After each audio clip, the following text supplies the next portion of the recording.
کہ آج جب عالمی استعمار امت اسلام کے خلاف اپنی تمام تر توانائیوں کے ساتھ، اپنے تمام تر وسائل کے ساتھ یلغار کر چکا ہے، تو اس نے نشانے پر دینی مدرسے کو رکھا ہوا ہے۔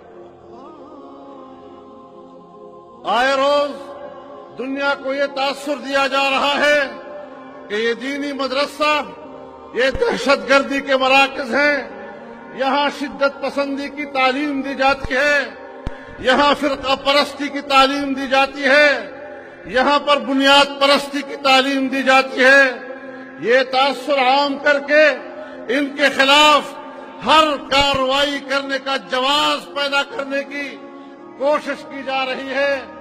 اگر آج دینی مدرسہ ان کے نشانے پر ہے تو دینی مدرسے والوں آپ کو گھبرانا نہیں چاہیے، آپ کو گھبرانا نہیں چاہیے۔ جب دیوبند کے قصبے میں ایک مسجد کے اندر درخت کے نیچے اس مدرسے کا آغاز کیا گیا، ایک استاد اور ایک شاگرد سے جس مدرسے کا آغاز کیا گیا، انگریزی دور نے اس کا تمسخر اڑایا تھا۔ انگریزی اقتدار نے ہمارے مدرسے کا، مدرسے میں پڑھنے والے کا، مدرسے میں پڑھانے والے کا مذاق اڑایا تھا۔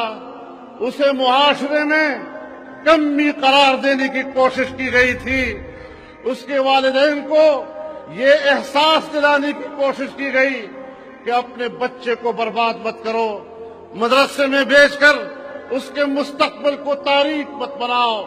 اسے معاشرے کا کمزور ترین طبقہ قرار دیا گیا، اسے معاشرے کا ایک ذلت آفرین طبقہ قرار دیا گیا۔ سب کچھ، تمام وسائل اس پر صرف کر دیے گئے۔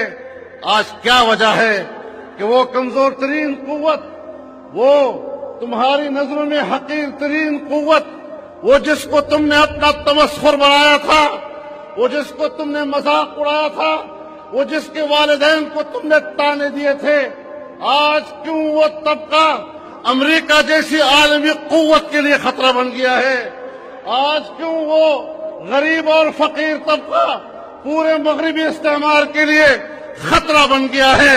تو سمجھ لو میرے نوجوانوں کہ میرے اکابر کی کمان سے جو تیر نکلا تھا، آج وہ تیر اپنے نشانے پہ لگا ہے، اور آپ کی فتح ہے کہ آج آپ کی اس فقیری نے عالمی استعمار کو چیلنج کر دیا ہے، اور دنیا جانتی ہے کہ ہماری جنگ آج یہاں کے کمزور حکمرانوں سے نہیں، بخدا آج کا حکمران ہماری نظروں میں کچھ نہیں ہے۔